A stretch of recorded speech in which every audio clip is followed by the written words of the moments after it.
नमस्कार दोस्तों, मैं पुखराज शर्मा आप सबका स्वागत करता हूं आपके अपने YouTube चैनल श्री करनी कॉमर्स क्लासेस यानी SKCC। दोस्तों चलते हैं 11 जुलाई 2020 की करंट अफेयर्स और आज वर्ल्ड पॉपुलेशन डे मनाया जा रहा है। तो world population day special 11 July with interesting fact and story के साथ मैं आपको शेयर करूंगा। लेकिन इससे पहले find out the fact competition में मैंने आपको जाने माने भारतीय क्रिकेट के बल्लेबाज सुनील गावस्कर को दिखाया था, जिनका जन्मदिन कल मनाया गया था, जिनको हम लिटिल मास्टर या सनी के नाम से जानते हैं। दोस्तों सुनील गावस्कर फर्स्ट बैट्समैन है जिन्होंने स्कोर करा 10,000 टेस्ट रन टर्न इन 71 और 1983 लॉर्ड्स के मैदान में जब Bharat first time ODI champion बना था, उसमें कपिल देव की कप्तानी के अंदर सुनील गावस्कर ने एक महत्वपूर्ण भूमिका निभाई थी। सुनील गावस्कर के द्वारा कई किताबें लिखी गई है, जैसा 1984 में आइडोलस आई थी, उसके बाद 2009 के अंदर स्टेट ड्राइव आई थी और 1999 के अंदर द सुनील गावस्कर ओमनी बस आई थी और खेल और खिलाड़ी 2010 में आई थी और 2019 में उन्होंने अपनी खुद की ऑटोबायोग्राफी लिखी जो आपकी स्क्रीन के ऊपर नजर आ रही है, sunny day by author on Sunil Gavaskar. तो ये इसका राइट आंसर था। चलते दोस्तों वर्ल्ड पॉपुलेशन डे 11 जुलाई 2020 की तरफ। आज पूरे विश्व लेवल पे जनसंख्या दिवस मनाया जा रहा है और शायद ये तस्वीर कुछ हमें इंडिकेट कर रही है या हमारे माइंड में एक रेड क्वेश्चन मार्क बना रही है। दोस्तों पृथ्वी बढ़ती जनसंख्या के बोझ तले दबती जा रही है और सभी समस्याओं की एक ही जड़ है, वह है जनसंख्या। इस साल की थीम जो विश्व जनसंख्या दिवस 11 जुलाई के दिन रखी गई वो है how to safeguard the health and right of women and rights now. दोस्तों यहाँ पर मैं आपको जनसंख्या के बारे में एक स्पेशल क्लास लेना चाहता हूँ। दोस्तों जनगणना संगठन केंद्रीय गृह मंत्रालय के अधीन कार्यरत है, जिसका उच्चतम अधिकारी भारत का registrar general and census commissioner of India होता है। ये देश भर में जनगणना संबंधी कार्यों को निर्देशित करता है तथा जनगणना के आंकड़ों को जारी करता है। दोस्तों वर्तमान में हमारे registrar general and census commissioner of India के रूप में जो विवेक जोशी कार्यरत है और इसका हेडक्वार्टर नई दिल्ली में है और इसको हम शॉर्ट में एब्रिविएशन में RGCCI के रूप में जानते हैं, जिसकी स्थापना 1961 में हुई।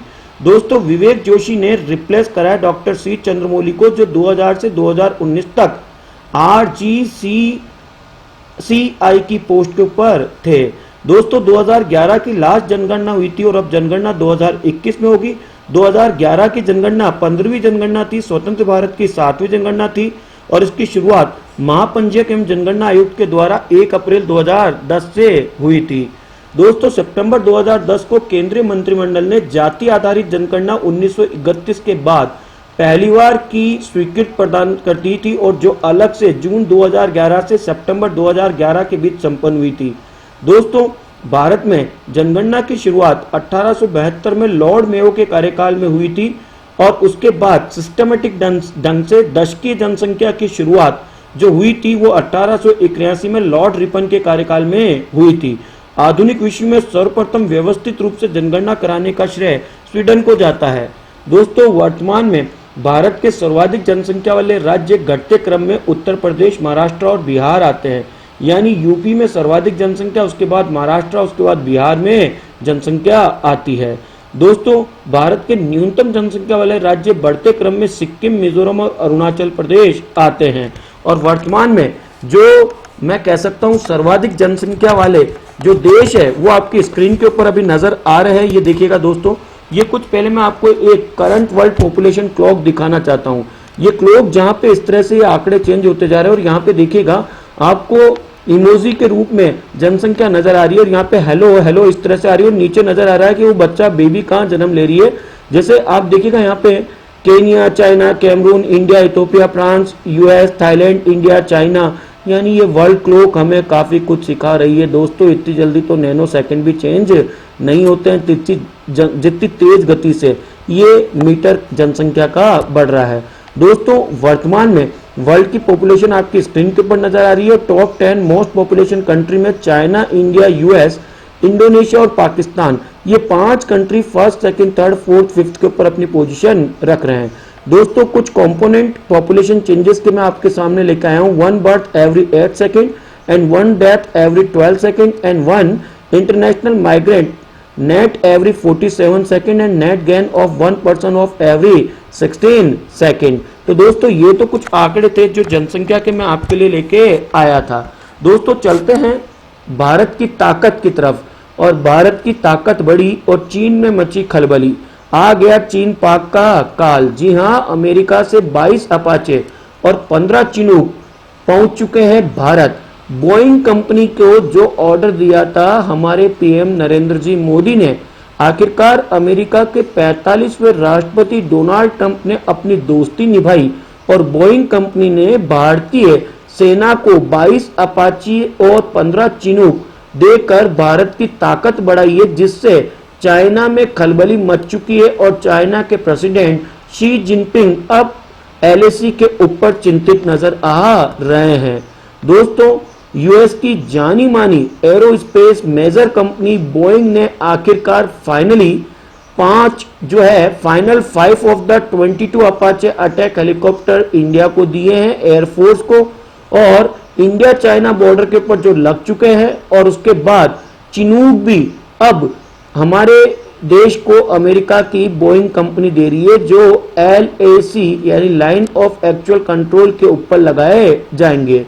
दोस्तों स्क्रीन के ऊपर भारतीय वायुसेना का लोगो नजर आ रहा है और भारतीय एयरफोर्स के हेड नजर आ रहे हैं air chief marshal Rakesh Kumar Singh Bhadauria, जो कि 26वें एयर चीफ मार्शल है भारत के। भारत के इंडियन एयरफोर्स की स्थापना 8 अक्टूबर 1932 के दिन हुई थी, जिसका हेडक्वार्टर न्यू दिल्ली में। इसलिए हम 8 अक्टूबर के दिन इंडियन एयरफोर्स डे मनाते हैं। दोस्तों उसके बाद चलते हैं भारत के पड़ोसी देश नेपाल की तरफ। नेपाल ने भारत के नए चैनल बंद कर दिए हैं। जी हां, नेपाल के केबल टीवी ऑपरेटर ने आखिरकार एक प्रेस विज्ञप्ति जारी कर भारतीय नए चैनल को केवल दूरदर्शन को छोड़कर, यहां विशेष ध्यान देना है, दूरदर्शन को छोड़कर लगभग सभी चैनल को बंद कर दिया है, सुरक्षा का हवाला देते हुए। दोस्तों ये खबर जुलाई 9, 2020 की है, जो कि हवाला दिया गया है वो ऑफिशियली गवर्नमेंट नोटिफिकेशन के द्वारा दिया गया है कि हम भारत के ये सभी नए चैनल बंद करते हैं, केवल एक दूरदर्शन को छोड़कर। जैसा स्क्रीन के ऊपर आपको हमारे 15वें पीएम नरेंद्र जी मोदी भारत के नजर आ रहे हैं और साथ में नेपाल के पीएम केपी शर्मा ओली नजर आ रहे हैं। दोस्तों नेपाल ने क्यों किए ये बैन भारतीय मीडिया चैनल, इसकी सबसे बड़ी वजह है कि भारत के अंदर जो नेपाल और चाइना का मतभेद दिखाया जाता है, उसको देखते हुए नेपाल ने इन नए चैनल को बंद करा है, केवल दूरदर्शन को छोड़कर। दोस्तों यह नेपाल को जानना जरूरी है, जिसका एकमात्र विश्व में तिरंगा जो है वो झंडा, ये जो झंडा है ये ट्रायंगुलर है। इसका शेप कैसा है? ट्रायंगुलर, जिसमें चांद और सूरज नजर आ रहा है। नेपाल एक हिंदू राष्ट्र हुआ करता था, जहां पे पीएम के रूप में केपी शर्मा ओली और राष्ट्रपति के रूप में पहली महिला राष्ट्रपति विद्या देवी भंडारी, और जिसकी राजधानी काठमांडू है। दोस्तों चलते इससे आगे और मैं आपको लेकर चलता हूं ऑपरेशन समुद्र सेतु की तरफ। हर काम देश के नाम, जैसा कि आपको स्क्रीन के अंदर भारत से 900 किलोमीटर दूर मालदीव, माले, और इस साइड में आपको श्रीलंका नजर आ रहा है। और यहाँ पर हमारे कुछ जहाज नजर आ रहे हैं, INS मागार और INS जलेश्वर। तो दोस्तों इंडियन नेवी ने कंप्लीट करा है अपना ऑपरेशन समुद्र सेतु, जो कि 3992 इंडियन 3 नेशंस के अंदर ये करके आया, जो थे मालदीव, ईरान और श्रीलंका, जो कि वेरी वेरी इंपॉर्टेंट है दोस्तों, मालदीव, ईरान और श्रीलंका। और इंडियन नेवल शिप जालाशाह, जो कि लैंडिंग प्लेटफॉर्म डॉक है दोस्तों, और इसके अलावा एयरवॉट और साथ में शार्दुल एंड मागार, जो कि लैंडिंग शिप टैंक है, इन्होंने पार्टिसिपेट करा इस ऑपरेशन में, जो 55 दिन तक कंटिन्यू इन 3 देशों के अंदर रहे और लगभग 23,000 किलोमीटर की समुद्री यात्रा कर और वापस भारत पहुंचे हैं। दोस्तों इंडियन नेवी ने इससे पहले भी ऐसा ही एक सिमिलर ऑपरेशन चलाया था, ऑपरेशन सुकून करके, जो कि बेरूट के साथ में था 2006 में, और ऑपरेशन राहत करके, जो कि यमन के साथ में था 2015 में। और अब इंडियन नेवी ने ऑपरेशन समुद्र सेतु 3 राष्ट्रों के लिए चलाया, मालदीव, ईरान और श्रीलंका। 55 दिन के 23,000 किलोमीटर लंबे समुद्री यात्रा को कंप्लीट करके हमारी ये इंडियन नेवल शिप अब वापस भारत आ चुकी है, मालदीव, ईरान और श्रीलंका। दोस्तों यहां पे आपको इंडियन नेवी के बारे में जानना जरूरी है। इंडियन नेवी डे हम 4 दिसंबर के दिन सेलिब्रेट करते हैं। इंडियन नेवी की स्थापना 5 सितंबर 1612 में हुई और वर्तमान में हमारे एडमिरल जो है वो है करमवीर सिंह, जो 24वें CNS है भारत के। दोस्तों यहाँ स्क्रीन के ऊपर आपको करमवीर सिंह नजर आ रहे हैं। उसके बाद चलते हैं दोस्तों इसरो की तरफ, यानी इंडियन स्पेस रिसर्च ऑर्गेनाइजेशन ने हाल ही के अंदर लॉन्च करा है ब्राजील का एक सैटेलाइट, जो कि PSLV यानी polar satellite launch vehicle rocket से गया, जिसका नाम अमेजोनिया 1 रखा गया है। दोस्तों ये ब्राजील का फर्स्ट सैटेलाइट है जो अर्थ ऑब्जर्वेशन के लिए इसरो के द्वारा स्पेस में लॉन्च किया गया, PSLV polar satellite launch vehicle के द्वारा। दोस्तों ब्राजील जिसकी राजधानी ब्राजीलिया है और जहां पे Jair Bolsonaro as a president के रूप में है। दोस्तों ISRO Indian space research organisation Bharat की स्पेस एजेंसी है, जिसका हेडक्वार्टर बेंगलुरु कर्नाटक में है और जिसकी स्थापना 15 अगस्त 1969 के दिन हुई और वर्तमान में इसके हेड के रूप में के सिवान भूमिका अदा कर रहे हैं। दोस्तों ऐसी एक खबर लेके चलता हूं मैं आपको UAE की तरफ, और अरब का पहला देश बना है UAE, जो कि UAE स्पेस एजेंसी ने आखिरकार टू मार्स के लिए अपना फर्स्ट अरब वर्ल्ड लॉन्च करा है और ऐसा करने वाला UAE पहला देश बना है जो कि मार्स एटमॉस्फेयर के लिए अपना एक साइंटिफिक ब्रेक थ्रू लॉन्च कर रहा है। दोस्तों UAE स्पेस एजेंसी ने इसका खुलासा किया और UAE ऐसा डिसाइडेड करने वाला मार्स प्रूव के लिए पहला देश बना है अरबिक कंट्री में। UAE जिसकी राजधानी अबू धाबी है और जहां पे दिरहम नाम की करेंसी चलती है और जहां प्रेसिडेंट के रूप में Khalifa bin Zayed Al Nahyan as a president के रूप में है। तो दोस्तों यहां पर UAE को आपको ध्यान रखना है और वहां पे ब्राजील का जो मैंने आपको स्पेस बताया था अमेजोनिया, उसके बारे में स्पेशल ध्यान देना है। उसके बाद चलते हैं दोस्तों हॉकी इंडिया की तरफ, यानी भारतीय हॉकी इंडिया जिसकी स्थापना 20 मई 2009 के दिन हुई और जिसका हेडक्वार्टर न्यू दिल्ली पर है। वहां पर मोहम्मद मुश्ताक अहमद के पारिवारिक कारण की वजह से इस्तीफा देने के पश्चात मणिपुर हॉकी के हेड ज्ञानेंद्रो निंगोमाम को एज ए प्रेसिडेंट के रूप में अपॉइंट किया गया है। हम वैसे ही याद कर लेंगे दोस्तों कि जिसमें ज्ञान होता है वही पैसे के लिए हॉकी खेलता है और पैसे को इंग्लिश में बोलते हैं मनी, और मनी से आ जाएगा मणिपुर। तो जिसमें ज्ञान होगा वो पैसे के लिए हॉकी खेलेगा, तो ज्ञान से बन जाएगा ज्ञानेंद्रो और पैसे से बन जाएगा मनी, मणिपुर, और हॉकी खेलेगा से बन जाएगा हॉकी इंडिया। दोस्तों इन्होंने रिप्लेस करा मोहम्मद मुश्ताक अहमद को। उसके बाद चलते हैं दोस्तों बैंकिंग एंड फाइनेंस की तरफ, और कैपिटल मार्केट के regulator security and exchange board of India ने आखिरकार एक एडवाइजरी कमेटी म्यूचुअल फंड के लिए बनाई है, जिसमें उषा थोराट को एज ए चेयरमैन बनाया गया है। दोस्तों म्यूचुअल फंड पे कंट्रोल भी सेबी करता है, जिसे हम सिस्टमैटिक इन्वेस्टमेंट प्लान कहते हैं, जो कैपिटल मार्केट का एक इन्वेस्टमेंट इक्विपमेंट है, और उसके लिए एक एडवाइजरी कमेटी की हेड के रूप में RBI की फॉर्मर डिप्टी गवर्नर उषा थारोट को एज ए चेयरमैन बनाया है। दोस्तों यहां पर आपको यह जानना जरूरी है कि मनी मार्केट पे control reserve bank of India करता है, जबकि कैपिटल मार्केट के ऊपर control security and exchange board of India करता है, जिसकी स्थापना 12 अप्रैल 1992 के दिन हुई, जो सिक्योरिटी मार्केट का वॉचडॉग है और जिसका हेडक्वार्टर मुंबई में है, और वर्तमान में चेयरमैन के रूप में Ajay Tyagi security exchange board में अपनी भूमिका अदा कर रहे हैं। दोस्तों रिजर्व बैंक ऑफ इंडिया जो मनी मार्केट का रेगुलेटर है, जिसकी स्थापना 1 अप्रैल 1935 में हुई और जिसका हेडक्वार्टर मुंबई में है, और जिसके 25वें गवर्नर के रूप में शक्तिकांत दास है। दोस्तों अब तक RBI के गवर्नर के रूप में किसी महिला को अपॉइंट नहीं किया गया, परंतु डिप्टी गवर्नर के रूप में सबसे पहले KJ उदेशी बनी थी, और KJ उदेशी के बाद दूसरी महिला जो बनी थी वो उषा थोराट बनी थी, जो वर्तमान में कमेटी के चेयरमैन बनी है सेबी की म्यूचुअल फंड के रिगार्डिंग। और म्यूचुअल फंड पे भी जो कंट्रोल करता है वो सेबी करता है, हर एक इन्वेस्टर की ताकत। दोस्तों चलते हैं देश के सबसे बड़े स्टॉक एक्सचेंज की तरफ। एशिया का जो सबसे ज्यादा डीलिंग करता है एनएसई, और नेशनल स्टॉक एक्सचेंज ने हाल ही के अंदर लॉन्च करा है NSE/NRS यानी national stock exchange national refiner standard for बिस के लिए, बिस स्टैंडर्ड गोल्ड के लिए। दोस्तों यहाँ एनएसई को जानना जरूरी है। नेशनल स्टॉक एक्सचेंज जिसकी स्थापना 1992 में हुई और जिसका मुख्यालय मुंबई में स्थित है, और जहां पे चेयरमैन के रूप में गिरीश चंद्र चतुर्वेदी और एमडी एंड सीईओ के रूप में विक्रम लीमे हैं, जो कि पहले आईडीएफसी बैंक के हेड थे। दोस्तों आईडीएफसी का भी नया नाम फर्स्ट कैपिटा आईडीएफसी हो चुका है, और वहीं से प्रमोट होकर विक्रम लीमे नेशनल स्टॉक एक्सचेंज में आए। दोस्तों एशिया के अंदर सबसे ज्यादा वॉल्यूम में यदि ट्रेडिंग होती है तो एनएसई में होती है, जिसके इंडेक्स का नाम निफ्टी है। तो निफ्टी किसका इंडेक्स है दोस्तों? एनएसई का। और एनएसई की स्थापना के लिए फेरवानी कमेटी का गठन किया गया था। दोस्तों उसके बाद चलते एक किताब की तरफ।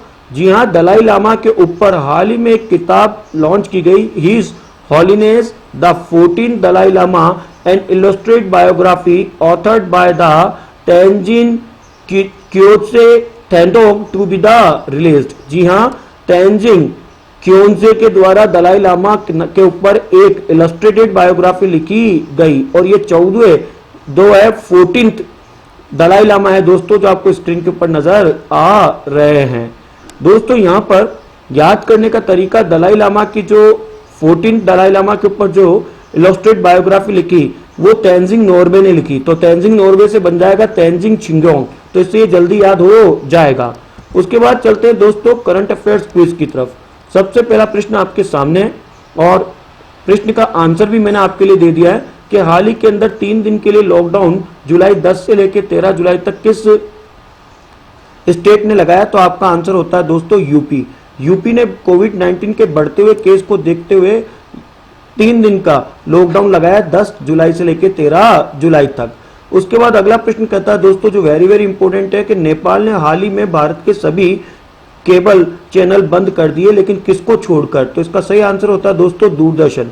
दूरदर्शन को छोड़कर इसने सभी चैनल को बंद कर दिया 9 जुलाई 2020 से नेपाल की गवर्नमेंट ने।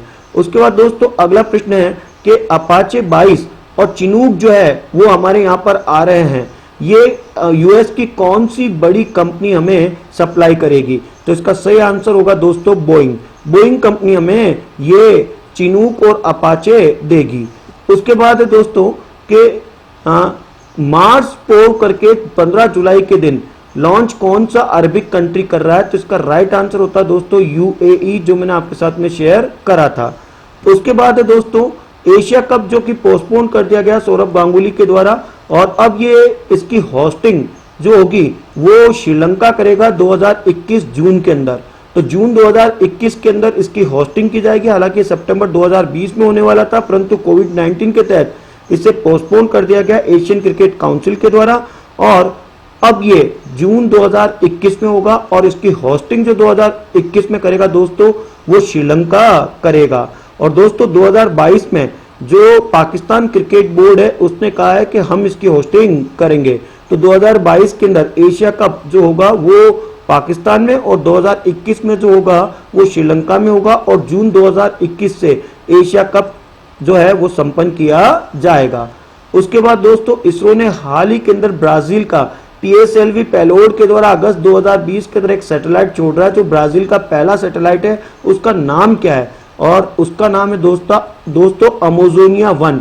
और अमेजोनिया वैसे याद हो जाता है कि ब्राजील के अंदर ही अमेजोन बेसिन है, और अमेजोन बेसिन से क्या बन जाएगा दोस्तों? अमेजोनिया 1। और हमें पता है विश्व के जो लंग्स यानी विश्व के फेफड़े जो कहलाते हैं वो अमेजोन बेसिन कहलाता है, जिसमें पिछले वर्ष कई बार आग लगा दी गई थी।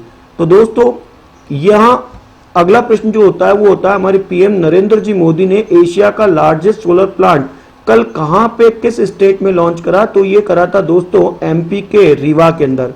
ये 250 मेगावाट का 500 हेक्टेयर लंबा जो है ये मेगा सोलर पावर प्रोजेक्ट, जो कि रेवा ultra mega power project Madhya Pradesh में किया गया, जो कि एशिया का सबसे बड़ा मेगा प्रोजेक्ट है। दोस्तों उसके बाद आज का find out the facts competition आपकी स्क्रीन के ऊपर है। सामने भारत के पड़ोसी देश के पीएम नजर आ रहे हैं। आपको इनका नाम बताना है और साथ में वहां की पहली महिला प्रेसिडेंट और वहां की करेंसी और वहां की कंट्री और साथ में वहां का नेशनल फूड और नेशनल ट्री भी और नेशनल जो है वो गेम भी बताना है और साथ में वहां की कुछ स्पेशल बातें जो आप जानते हैं वे सब आपको बतानी है। तब तक के लिए पुखराज शर्मा को इजाजत दीजिएगा दोस्तों। जय हिंद, जय भारत।